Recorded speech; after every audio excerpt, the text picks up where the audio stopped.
ತಿಕೂರಿನಲ್ಲಿ ಬಿಸಿಲು ಹೊಡೆಯುತ್ತಿದ್ದ ಶನಿವಾರ ಮಧ್ಯಾಹ್ನ ಅನೀಶ್ ತನ್ನ ಕಾರನ್ನು ವಿಕ್ರಮ್ನ ಮನೆಯ ಹೊರಗಿನ ರಸ್ತೆಯಲ್ಲಿ ನಿಲ್ಲಿಸಿದ. ಗೇಟ್ ತೆರೆದಿತ್ತು. ಅವನು 3 ವರ್ಷಗಳ ಬಳಿಕ ತನ್ನ ಗೆಳೆಯನನ್ನು ನೋಡಲು ಬಂದಿದ್ದ. ಒಳಗಡೆಯಿಂದ ಜುಳುಜುಳು ಎಂಬ ನೀರಿನ ಸದ್ದು ಕೇಳಿಸುತ್ತಿತ್ತು. ಅದು ಸ್ನಾನದ ಕೋಣೆಯ ಕಿಟಕಿಯಿಂದ ಹೊರಟು ಬರುವ ನೀರಿನ ನೀಳ ಹಾಡಿನಂತೆ ಕೇಳಿಸುತ್ತಿತ್ತು. ಅದರೊಂದಿಗೆ ಒಂದು ಸುವಾಸನೆ ಕೂಡ ಬೆರೆತು ಬರುತ್ತಿತ್ತು. ಅದು ಸಾಬೂನಿನ ಸುಗಂಧ ಅಂತ ತಿಳಿಯೋಕೆ ಅವನಿಗೆ ಹೆಚ್ಚು ಸಮಯ ಬೇಕಾಗಲಿಲ್ಲ. ಆ ಸೋಪನ್ನು ಬಳಸೋದು ವಿಕ್ರಮ್ಮಿನ ಅಮ್ಮ ಮಾತ್ರ. ಅಶ್ವಿನಿ ಸ್ನಾನ ಮಾಡುತ್ತಿದ್ದಾಳಂತ ನೆನೆದೆ ಅವನ ಹಾವು ಎದ್ದು ನಿಂತು ಆಕಾಶ ನೋಡಲಾರಂಭಿಸಿತು. ಅದು ಹೆಚ್ಚು ಹೂವಿನಂತಹ ಸೊಗಸಾದ ಸುವಾಸನೆಯನ್ನು ಹೊಂದಿತ್ತು. ಜೊತೆಗೆ ಶ್ರೀಗಂಧದ ಪರಿಮಳವೂ ಇತ್ತು. ಇವರಿನ್ನೂ ಈ ಸೋಪ್ ಉಪಯೋಗಿಸೋದನ್ನ ನಿಲ್ಲಿಸಿಲ್ವಾ ಅಂತ ಅಂದುಕೊಂಡ. ಅನೀಶ್ನ ಹೃದಯದ ಬಡಿತ ಸ್ವಲ್ಪ ವೇಗವಾಗಿತ್ತು. ವಿಕ್ರಮ್ನ ಸ್ನೇಹಿತನಾಗಿ ಆ ಮನೆಗೆ ಎಷ್ಟೋ ಬಾರಿ ಬಂದಿದ್ದರೂ ಅಶ್ವಿನಿಯನ್ನು ನೋಡಿದಾಗ ಅವನ ಮನಸ್ಸಿನಲ್ಲಿ ಯಾವಾಗಲೂ ಒಂದು ವಿಚಿತ್ರವಾದ ನಡುಕ, ಒಂದು ಸೆಳೆತ ಉಂಟಾಗುತ್ತಿತ್ತು. ಚೆಡ್ಡಿಯೊಳಗೆ ಕಬ್ಬಿನ ಹಾಲು ಸುರಿಯುವಂತಾಗುತ್ತಿತ್ತು. ಈಗಲೂ ಅವನು ವಿಕ್ರಮ್ನ ಹೆಸರು ಹೇಳಿಕೊಂಡು ಅಶ್ವಿನಿಯಾಂಟಿಯನ್ನೇ ನೋಡಲು ಬಂದಿದ್ದ. 40ರ ಹಾದಿ ಮೀರಿದ್ದರೂ ಅವಳಲ್ಲಿದ್ದ ಯೌವನದ ಹುಮ್ಮಸ್ಸು, ಆಕರ್ಷಕವಾದ ನಗು ಮತ್ತು ವಿಶೇಷವಾಗಿ ಸೀರೆಯುಟ್ಟುಕೊಂಡಾಗಿನ ಆ ಗಂಭೀರವಾದ ಸೌಂದರ್ಯ, ದೊಡ್ಡದಾದ ಹಿಂದಿನ ಭಾಗ, ನಡೆಯುವಾಗ ಅವುಗಳು ಕುಲುಕುವ ರೀತಿ, ದಪ್ಪದಾದ ಮುಂದಿನ ಭಾಗ, ಇವೆಲ್ಲವೂ ಅವನನ್ನು ಬಹಳವಾಗಿ ಸೆಳೆದಿತ್ತು. ಅವನು ಅವಳನ್ನು ಆ ರೀತಿ ನೆನೆಯುತ್ತಲೇ ಒಳಗೆ ನುಗ್ಗಿದ. ಮುಖ್ಯ ಬಾಗಿಲು ತೆರೆದಿತ್ತು. ಸ್ನಾನದ ಕೋಣೆಯಿಂದ ಬರುವ ನೀರಿನ ಸದ್ದು ಮತ್ತು ಆ ಸುವಾಸನೆ ಹೆಚ್ಚು ಬರಲು ಶುರುವಾದವು. ಅನೀಶ್ ಹಾಲ್ನಲ್ಲಿ ಕುಳಿತು ಗೋಡೆಯ ಮೇಲೆ ತೂಗು ಹಾಕಿದ್ದ ಹಳೆಯ ಫೋಟೋಗಳನ್ನು ನೋಡಲು ಶುರುಮಾಡಿದ. ಅವನ ಮನಸ್ಸು ಮಾತ್ರ ಬಚ್ಚಲು ಮನೆಯಲ್ಲಿಯೇ ಇತ್ತು. ಒಂದು ಸಲ ಹೋಗಿ ಕದ್ದು ನೋಡೋಣ ಅಂದುಕೊಂಡನಾದ್ರೂ ಯಾರಾದ್ರೂ ನೋಡಿದ್ರೆ ಮಾಂಜ ಕೊಡ್ತಾರೆ ಅಂದುಕೊಂಡು ಸುಮ್ಮನಾದ. ಆದರೆ ಕೈಗಳು ಪ್ಯಾಂಟಿನೊಳಗಿರುವ ದೊಡ್ಡ ಕಬ್ಬನ್ನು ಸವರಲು ಮರೆಯಲಿಲ್ಲ. ಇತ್ತ ಅಶ್ವಿನಿ ತನ್ನ ಮೈಯನ್ನೆಲ್ಲ ಚೆನ್ನಾಗಿ ಉಜ್ಜುತ್ತಾ, ಸ್ನಾನ ಮಾಡುತ್ತಾ, ತನ್ನ ಕೆಂಪು ಗುಲಾಬಿ ಹೂವನ್ನು ಸವರುತ್ತಾ ತನ್ನದೇ ಲೋಕದಲ್ಲಿ ಮುಳುಗಿದ್ದಳು. ಬಿಸಿನೀರು ಮೈಮೇಲೆ ಬೀಳುವಾಗ ಯಾರಾದ್ರೂ ಯುವಕ ಜೊತೆಯಲ್ಲಿದ್ದಿದ್ದರೆ ಚೆನ್ನಾಗಿರುತ್ತಿತ್ತು ಅಂದುಕೊಳ್ಳುತ್ತಿದ್ದಳು. ಬೆರಳುಗಳು ಒಳನುಸುಳಿ ಹೊರಬರುತ್ತಿದ್ದವು. ಮೇಲಿನ 2 ಎಳನೀರುಗಳು ದೊಡ್ಡದಾಗಿ ಬಿಗಿಯಾಗಿದ್ದವು. ಯಾರಾದ್ರೂ ಹಾಲು ಕುಡಿಯುತ್ತಿದ್ರೆ ಒಳ್ಳೆ ಮಜಾಯಿತ್ತು ಅಂದುಕೊಳ್ಳುತ್ತಿದ್ದಳು. ಕೊನೆಗೆ ಹೂವಿನಿಂದ ಕಬ್ಬಿನ ಹಾಲು ಹೊರಬರುವಾಗ ಕಿವಿಗೆ ಇಂಪಾಗಿ ಕೇಳಿಸುವಂತೆ ಕಿರುಚಿಕೊಂಡಳು. ಕಬ್ಬಿನ ಹಾಲೆಲ್ಲ ಕೆಳಗೆ ಬಿದ್ದು ಚೆಲ್ಲಿಹೋಯಿತು. ಆ ಕಿರುಚಾಟ ಕೇಳಿದ ಅನೀಶ್ ಮತ್ತಷ್ಟು ಉದ್ರೇಕಿತನಾದ. ಅವನಿಗೆ ಅವಳು ಬೆರಳಿನಿಂದ ಆಟ ಆಡ್ತಿದ್ದಾಳೆ ಅಂತ ಗೊತ್ತಾಗುತ್ತೆ. ಎಲ್ಲ ಮುಗಿದು ಮನಸ್ಸು ನಿರಾಳವಾದ ಮೇಲೆ ಮೈಯೊರೆಸಲು ಟವೆಲ್ ಹುಡುಕಿದಳು. ಆಗ ಅವಳಿಗೆ ಟವೆಲ್ ತರೋದನ್ನ ಮರೆತಿದ್ದೀನಿ ಅನ್ನೋದು ಗೊತ್ತಾಗುತ್ತೆ. ಹಾಗಾಗಿ ಅವಳು ಮುಖ್ಯ ಬಾಗಿಲು ಹಾಕಿದೆ ಅಂತ ತಿಳಿದುಕೊಂಡು ಆ ಅವಸ್ಥೆಯಲ್ಲಿಯೇ ಹೊರಬಂದು ರೂಮಿನಲ್ಲಿರೋ ಟವೆಲ್ ತರಲು ನಿರ್ಧಾರ ಮಾಡ್ತಾಳೆ. ಕೆಲವು ನಿಮಿಷಗಳ ನಂತರ ಸ್ನಾನದ ಕೋಣೆಯ ಬಾಗಿಲು ಮೆಲ್ಲನೆ ತೆರೆಯಿತು. ಅಶ್ವಿನಿ ಮೈಮೇಲೆ ಏನೂ ಇಲ್ಲದೆ ಹೊರಗೆ ಬಂದಳು. ತೇವವಾದ ಕೂದಲು ಹೆಗಲ ಮೇಲಿದ್ದರೆ ಮೈಮೇಲೆ ಉಜ್ಜಾಡಿದ ಸ್ಯಾಂಡಲ್ವುಡ್ ಸೋಪಿನ ಸುವಾಸನೆ ಇಡೀ ಹಜಾರವನ್ನು ಆವರಿಸಿತ್ತು. ಹೊರಗೆ ಬಂದು ಸೋಫಾದ ಮೇಲೆ ಕುಳಿತಿದ್ದ ಅನೀಶ್ನನ್ನು ನೋಡಿ ಅವಳು ಶಾಕಾದಳು. ಅವಳ ಮೆದುಳು ಕೆಲಸ ಮಾಡುವುದನ್ನೇ ನಿಲ್ಲಿಸಿತ್ತು. ಆದರೆ ಅನೀಶ್ ಮಾತ್ರ ಅವಳ ಸೌಂದರ್ಯವನ್ನು ಬಿಟ್ಟೂ ಬಿಡದೆ ಸವಿಯುತ್ತಿದ್ದ. ಅವನೂ ಕೂಡ ಶಾಕ್ನಲ್ಲಿದ್ದ. ಜೊತೆಗೆ ಅವನ ಮೈಯೆಲ್ಲ ಬಿಸಿಯಾಗತೊಡಗಿತು. ಅವನು ತನ್ನ ಕಬ್ಬನ್ನು ತನಗರಿವಿಲ್ಲದೆಯೇ ಒತ್ತುತ್ತಿದ್ದ. ಅಬ್ಬಬ್ಬಾ, ಏನ್ ಮಹಾನ್ ಸುಂದರಿಯಪ್ಪ ಇವಳು ಅಂತ ಅಂದುಕೊಳ್ಳುತ್ತಿದ್ದ. ಅವಳ ದೊಡ್ಡ ನೇತಾಡುತ್ತಿದ್ದ ಹಲಸಿನ ಹಣ್ಣುಗಳು ಹುಚ್ಚು ಹಿಡಿಸುತ್ತಿದ್ದವು. ಇಬ್ಬರ ನಡುವೆ ಯಾವುದೇ ಮಾತುಕತೆ ಇರಲಿಲ್ಲ. ಅಷ್ಟರಲ್ಲಿ ವಾಸ್ತವತೆಗೆ ಬಂದ ಅಶ್ವಿನಿ ಹಿಂದೆ ತಿರುಗಿ ಸೀದಾ ಬಚ್ಚಲು ಮನೆಗೆ ಓಡಿದಳು. ಹಾಗೆ ಓಡುವಾಗ ಅವಳ ಹಿಂದಿನ ಭಾಗದ ಕಪ್ಪು ಸುರಂಗವೊಂದು ಅವನ ಕಣ್ಣಿಗೆ ಕಾಣಿಸಿತು. ಅದನ್ನು ನೋಡಿದ ತಕ್ಷಣವೇ ಅಗಲಿಸಿ ಒಳಗೆ ತುರುಕಬೇಕಂತ ಅವನಿಗನ್ನಿಸಿತು. ಆದರೆ ಏನೂ ಮಾಡಲಾಗದ ಪರಿಸ್ಥಿತಿಯಲ್ಲಿ ಅವನಿದ್ದ. ಅಷ್ಟರಲ್ಲಿ ಅವಳು ಅವನನ್ನು ಅಲ್ಲಿಗೇ ಕರೆದು, ಸ್ವಾರಿ ಕಣೋ, ನೀನು ಬಂದಿದ್ದು ನನಗೆ ಗೊತ್ತಿರಲಿಲ್ಲ, ನಾನು ಬಾಗಿಲು ಹಾಕಿದೆ ಅಂದ್ಕೊಂಡಿದ್ದೆ ಅಂತಾಳೆ. ಆಗ ಅನೀಶ್ ಪರವಾಗಿಲ್ಲ ಬಿಡಿಯಾಂಟಿ ಅಂತಾನೆ. ನಂತರ ಅವಳು, ನನ್ಗೊಂದು ಸಹಾಯ ಮಾಡ್ತೀಯಾ, ನನ್ನ ರೂಮಲ್ಲಿ ಟವೆಲ್ಲಿದೆ ತಂದು ಕೊಡ್ತೀಯಾ ಅಂತ ಕೇಳ್ತಾಳೆ. ಅವನು ಸರಿಯಂತ ಹೇಳಿ ಅವಳ ಕೋಣೆಗೆ ಹೋಗಿ ಟವೆಲ್ ತಂದು ಕೊಡ್ತಾನೆ. ಕೊಡುವಾಗ ಅವಳ ಕೈ ಟಚ್ಚಾಗಿ ಅವನಿಗೆ ಮೈಯೆಲ್ಲ ಕರೆಂಟ್ ಹೊಡೆದ ಅನುಭವವಾಗುತ್ತೆ. ಅವಳು ತನ್ನ ಸುಂದರ ದೇಹವನ್ನು ಚೆನ್ನಾಗಿ ಒರೆಸಿಕೊಂಡು ಹೊಸ ಸೀರೆಯನ್ನು ಉಟ್ಟುಕೊಂಡು ಹೊರಗಡೆ ಬರ್ತಾಳೆ. ಅನೀಶ್ ಅವಳನ್ನೇ ದಿಟ್ಟಿಸಿ ನೋಡಲು ಶುರು ಮಾಡಿದ. ಅವಳು ದೇವತೆಯಂತೆ ಕಾಣುತ್ತಿದ್ದಳು. ಆ ಸೀರೆಯು ಅವಳ ದೇಹದ ರೇಖೆಗಳನ್ನು ಸೂಕ್ಷ್ಮವಾಗಿ ಎತ್ತಿ ತೋರಿಸುತ್ತಿತ್ತು. ಆ ಸುವಾಸನೆ ಅವನನ್ನು ಸ್ವಲ್ಪ ತಬ್ಬಿಬ್ಬಾಗಿಸಿತು. ಅವನು ತಡವರಿಸುತ್ತಾ, ವಿಕ್ರಮ್ ಇಲ್ವಾ ಆಂಟಿ ಅಂತ ಕೇಳಿದ. ಇಲ್ಲ ಕಣೋ, ಅವನು ಹುಡುಗರ ಜೊತೆ ಶಿವಮೊಗ್ಗಕ್ಕೆ ಟ್ರಿಪ್ ಹೋಗಿದ್ದಾನೆ. ಯಾವಾಗ ಬರ್ತಾನೋ ಗೊತ್ತಿಲ್ಲ, ಬಹುಶಃ 3 ದಿನಗಳಾದ್ರೂ ಆಗಬಹುದು ಅಂತ ಹೇಳಿ ಕೋಣೆಗೆ ಹೊರಟಳು. ಅವಳ ನಡಿಗೆಯಲ್ಲೊಂದು ಸೊಬಗಿತ್ತು. ಸೀರೆಯ ಸೊಂಟದ ಭಾಗ ಸಡಿಲವಾಗಿ ಅಲ್ಲಾಡುತ್ತಿತ್ತು. ಅನೀಶ್ ಹಾಲ್ನಲ್ಲೇ ನಿಂತಿದ್ದ. ಅವನ ಮನಸ್ಸು ಅಸ್ತವ್ಯಸ್ತವಾಗಿತ್ತು. ಅವಳನ್ನು ನೋಡಿದಾಗ ಯಾಕೆ ಈ ರೀತಿಯಾಗುತ್ತೆ ಅಂತ ಅವನು ಅಂದುಕೊಳ್ಳತೊಡಗಿದ. ಅವಳು ಹಿಂತಿರುಗಿ ಬಂದು ಸ್ವಚ್ಛವಾದ ನೋಟದೊಂದಿಗೆ ನಗು ಬೀರುತ್ತಾ, ಅಡುಗೆ ಮನೆಗೆ ಬಾ, ತಿಂಡಿ ಕೊಡ್ತೀನಿ ಅಂದಳು. ಆಗ ಅವನು, ನನಗೆ ತಿಂಡಿ ಬೇಡ, ನಿಮ್ಮ ಹೂವು ಕೊಡಿ ಸಾಕೆಂದು ಮನಸ್ಸಿನಲ್ಲೇ ಅಂದುಕೊಳ್ಳುತ್ತಾ ಅವಳ ಹಿಂದೆ ಹೋದ. ಅವಳು ಅವನ ಬಳಿ ಕುಳಿತುಕೊಳ್ಳಲು ಹೇಳಿ ಉಪ್ಪಿಟ್ಟಿನ ಪಾತ್ರೆಯ ಮುಚ್ಚುಳ ತೆರೆದಳು. ಒಳಗಿಂದ ಆಕರ್ಷಕವಾದ ಸುವಾಸನೆ ಹೊರಟಿತು. ಗೋಧಿ ರವೆಯ ಉಪ್ಪಿಟ್ಟು ಮಾಡಿದ್ದೆ, ಬಿಸಿ ಬಿಸಿ ಇದೆ, ಜೊತೆಗೆ ಕೆಲವು ಮಸಾಲೊಡೆಗಳೂ ಇವೆ, ಹೊಟ್ಟೆ ತುಂಬಾ ತಿನ್ನು ಎಂದಳು. ಅವನು ತಿನ್ನುತ್ತಾ, ಅದ್ಭುತವಾಗಿದೆಯಾಂಟಿ, ನಿಮ್ಮ ಉಪ್ಪಿಟ್ಟಂದ್ರೆ ನನಗೆ ತುಂಬಾ ಇಷ್ಟ ಅಂತ ನಿಜವಾದ ಹರ್ಷದಿಂದ ಹೇಳಿದ.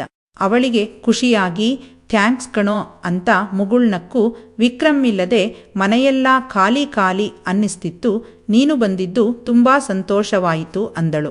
ಅವಳು ಹಾಗೆ ಮಾತಾಡ್ತಾ, ಇವತ್ತು ಸಂಜೆ ಕಬ್ಬಿನ ಹಾಲು ಮಾಡೋಣ ಅಂದ್ಕೊಂಡಿದ್ದೀನಿ, ಆದರೆ ಮನೆಯಲ್ಲಿ ಕಬ್ಬಿಲ್ಲ, ಗದ್ದೆಗೆ ಹೋಗಿ ಕತ್ತರಿಸಿ ತರಬೇಕು ಅಂದಳು. ಓಹ್ ಅದ್ಭುತ, ನಾನೂ ನಿಮ್ಮ ಜೊತೆ ಬಂದು ಕಬ್ಬು ತರಲು ಸಹಾಯ ಮಾಡ್ತೀನಿ ಅಂತ ಅನೀಶ್ ಉತ್ಸಾಹದಿಂದ ಹೇಳಿದ. ಒಂದು ಕ್ಷಣ ಅವನು ಅವಳೊಂದಿಗೆ ಕಬ್ಬಿನ ಗದ್ದೆಗೆ ಹೋಗುವುದನ್ನು ಊಹಿಸಿಕೊಂಡಾಗ ಅವನ ಹೃದಯ ಬಡಿತ ಹೆಚ್ಚಾಗಿತ್ತು. ಅಲ್ಲೇ ಆಂಟಿಗೇನಾದ್ರೂ ಮಾಡ್ಬೇಕನ್ನೋದು ಅವನ ಯೋಜನೆಯಾಗಿತ್ತು. ಅನೀಶ್ ತನ್ನ ಜೊತೆ ಕಬ್ಬಿನ ಗದ್ದೆಗೆ ಬರ್ತಾನೆ ಅಂತ ತಿಳಿದು ಅಶ್ವಿನಿ ನಿಜವಾಗಿಯೂ ಸಂತೋಷಪಟ್ಟಳು. ಒಬ್ಬಳೇ ಹೋಗೋದಕ್ಕಿಂತ ಇಬ್ಬರಿದ್ದರೆ ಚೆನ್ನಾಗಿರುತ್ತೆ. ಮಳೆ ಬರೋ ಹಾಗಿದೆ, ಬೇಗನೆ ಹೋಗಿ ಬರೋಣ ಅಂದಳು. ಅವರಿಬ್ಬರೂ ಹದಿಹರೆಯದ ಹುಡುಗರಂತೆ ಉತ್ಸಾಹದಿಂದ ಸಿದ್ಧರಾದರು. ಅಶ್ವಿನಿ ಒಂದು ಹಳೆಯ ಸೀರೆಯುಟ್ಟುಕೊಂಡು ತಲೆಗೆ ಟವೆಲ್ ಕಟ್ಟಿಕೊಂಡು ಅನೀಶ್ನ ಹತ್ತಿರ ಇದ್ದ ಒಂದು ಕತ್ತಿಯನ್ನು ತೆಗೆದುಕೊಂಡಳು. ಅವರು ಮನೆಯ ಹಿಂದಿರುವ ಕಿರಿದಾದ ಹಾದಿಯಲ್ಲಿ ನಡೆದರು. ಅದು ಹಳ್ಳಿಯ ಅಂಚಿನಲ್ಲಿರುವ ಕಬ್ಬಿನ ಗದ್ದೆಗಳ ಕಡೆಗೆ ಹೋಗುತ್ತಿತ್ತು. ಗಾಳಿಯು ತಂಪಾಗಿತ್ತು. ಆಕಾಶವು ಗಾಢವಾದ ಬೂದು ಬಣ್ಣದ ಮೋಡಗಳಿಂದ ಆವರಿಸಲ್ಪಟ್ಟಿತ್ತು. ದೂರದಲ್ಲಿ ಗುಡುಗಿನ ಸದ್ದು ಕೇಳಿಸುತ್ತಿತ್ತು. ಇವತ್ತು ಸರಿಯಾದ ದಿನವಲ್ಲ, ಮಳೆ ಬಂದ್ರೆ ಕೆಸರು ತುಂಬಿರುತ್ತೆಂದು ಅಶ್ವಿನಿ ಹೇಳಿದಳು. ಆದರೆ ಅವಳ ಹೆಜ್ಜೆಗಳು ವೇಗವಾಗಿದ್ದವು. ಹೌದು, ಆದರೆ ಮಳೆಯಲ್ಲಿ ಕಬ್ಬಿನ ಗದ್ದೆ ಇನ್ನೂ ಸುಂದರವಾಗಿರುತ್ತೆ ಅಂತ ಅವಳ ಹಿಂದಿನ ಭಾಗವನ್ನು ನೋಡುತ್ತಾ ಅನೀಶ್ ಹೇಳಿದ. ಅವಳು ತಿರುಗಿ ನೋಡಿ ನಕ್ಕಳು ಮತ್ತು ಅದು ಅವನನ್ನು ಮತ್ತಷ್ಟು ಬೆಚ್ಚಗೆ ಮಾಡಿತು. ಕಬ್ಬಿನ ಗದ್ದೆ ತಲುಪಿದಾಗ ಅಲ್ಲಿನ ದೃಶ್ಯವು ಮೋಡಿ ಮಾಡುವಂತಿತ್ತು. ಎತ್ತರವಾದ ಹಸಿರು ಕಬ್ಬಿನ ಗಿಡಗಳು ಗಾಳಿಯಲ್ಲಿ ಸದ್ದು ಮಾಡುತ್ತಾ ಅಲ್ಲಾಡುತ್ತಿದ್ದವು. ಆಕಾಶದ ಬಣ್ಣವು ಗಾಢವಾದ ಹಸಿರು ನೀಲಿ ಬಣ್ಣಕ್ಕೆ ತಿರುಗಿತ್ತು.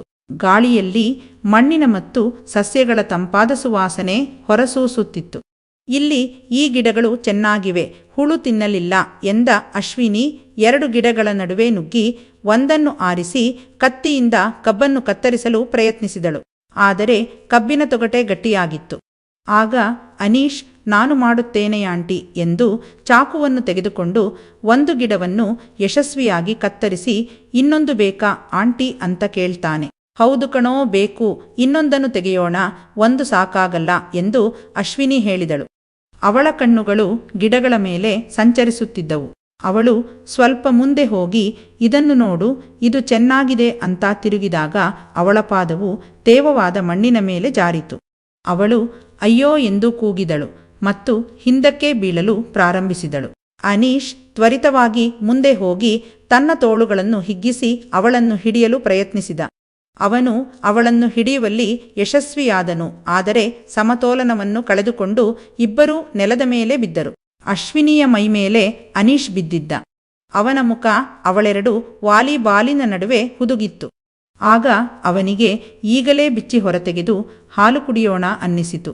ಆದರೂ ತಡಬರಿಸಿ ಎದ್ದು, ಆಂಟಿ ನಿಮಗೆ ಏಟಾಯಿತಾ ಅಂತ ಚಿಂತಿತನಾಗಿ ಕೇಳಿದ.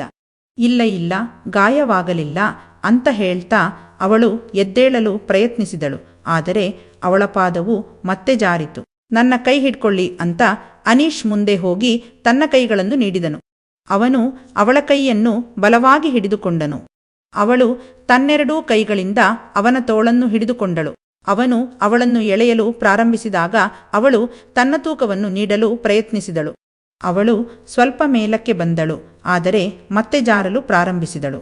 ಅನೀಶ್ ತನ್ನ ಇನ್ನೊಂದು ತೋಳನ್ನು ಅವಳ ಸೊಂಟದ ಸುತ್ತಲೂ ಇರಿಸಿ ಅವಳನ್ನು ಬಲವಾಗಿ ಹಿಡಿದುಕೊಂಡನು. ಅವನ ಕೈಗಳ ಸ್ಪರ್ಶವು ಅವಳ ಸೊಂಟದ ಮೇಲೆ ಬಿದ್ದಾಗ ಅಶ್ವಿನಿ ಉಸಿರು ಬಿಗಿಯಾಗಿ ಹಿಡಿದುಕೊಂಡಳು. ಅವಳು ಅವನ ಮುಖವನ್ನು ನೋಡಿದಳು. ಅವರು ತೀರಾ ಹತ್ತಿರದಲ್ಲಿದ್ದರು.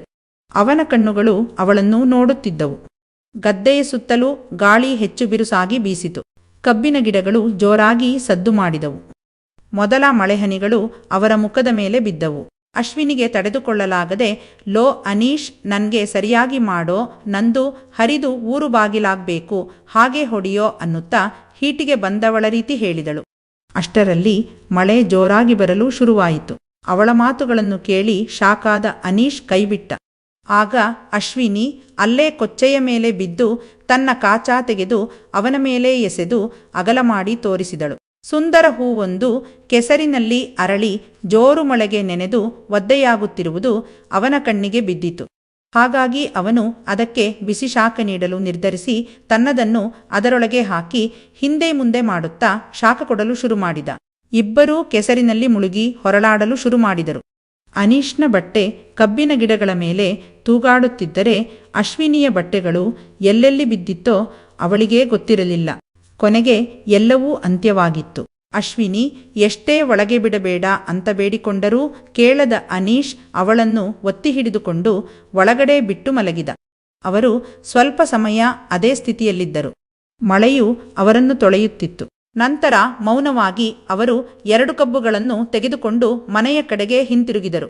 ಮನೆಗೆ ಬಂದೊಡನೆ ಅವರು ಒಬ್ಬರನ್ನೊಬ್ಬರು ನೋಡಿಕೊಳ್ಳಲಿಲ್ಲ. ಅಶ್ವಿನಿ ಮೊದಲು ಮಾತನಾಡುತ್ತಾ, ನಾನು ಬೇಗ ಸ್ನಾನ ಮಾಡ್ತೀನಿ, ಆಮೇಲೆ ನೀನು ಕೂಡ ಸ್ನಾನ ಮಾಡು, ನೀರು ಬಿಸಿಯಿದೆ ಅಂದಳು. ಸರಿ ಆಂಟಿ ಎಂದು ಅನೀಶ್ ಹೇಳಿದ. ಅವನು ತನ್ನ ಕೋಣೆಗೆ ಹೋಗಿ ಬಟ್ಟೆ ತಂದು ಬಿಸಿ ನೀರಿನಿಂದ ಸ್ನಾನ ಮಾಡಿದ. ಆದರೆ ಅವನ ಮನಸ್ಸಿನಲ್ಲಿ ಉರಿಯುತ್ತಿದ್ದ ಭಾವನೆಗಳು ಸುಡುತ್ತಿರಲಿಲ್ಲ. ಅವನು ಅಡುಗೆ ಮನೆಗೆ ಹಿಂತಿರುಗಿದಾಗ ಅಶ್ವಿನಿ ಇನ್ನೊಂದು ಸರಳವಾದ ಸೀರೆ ಉಟ್ಟುಕೊಂಡಿದ್ದಳು ಮತ್ತು ತೇವವಾದ ಕೂದಲನ್ನು ಒರೆಸಿಕೊಳ್ಳುತ್ತಿದ್ದಳು. ಅವಳು ಕಬ್ಬುಗಳನ್ನು ತೊಳೆಯುತ್ತಿದ್ದಳು. ಅವಳು ಅವನನ್ನು ನೋಡಿದಾಗ ಒಂದು ಸಣ್ಣ ನಗು ಅವಳ ತುಟಿಗಳ ಮೂಲೆಗಳಲ್ಲಿ ಕಾಣಿಸಿಕೊಂಡಿತು. ಅದು ಸಂಕೋಚ ಮತ್ತು ಆಹ್ವಾನದ ಮಿಶ್ರಣವನ್ನು ಹೊಂದಿತ್ತು. ಬಾ, ಕಬ್ಬಿನ ಹಾಲು ಮಾಡೋಣ ಎಂದು ಅವಳು ಸ್ವಾಭಾವಿಕವಾಗಿ ಹೇಳಿದಳು. ಆದರೆ ಅವಳ ಕಣ್ಣುಗಳಲ್ಲಿ ಹೊಸ ಹೊಳಪಿತ್ತು. ಅವರು ಒಟ್ಟಿಗೆ ಕೆಲಸ ಮಾಡಿದರು. ಅನೀಶ್ ಕಬ್ಬುಗಳನ್ನು ಚಿಕ್ಕ ಚಿಕ್ಕ ತುಂಡುಗಳಾಗಿ ಕತ್ತರಿಸಿದನು.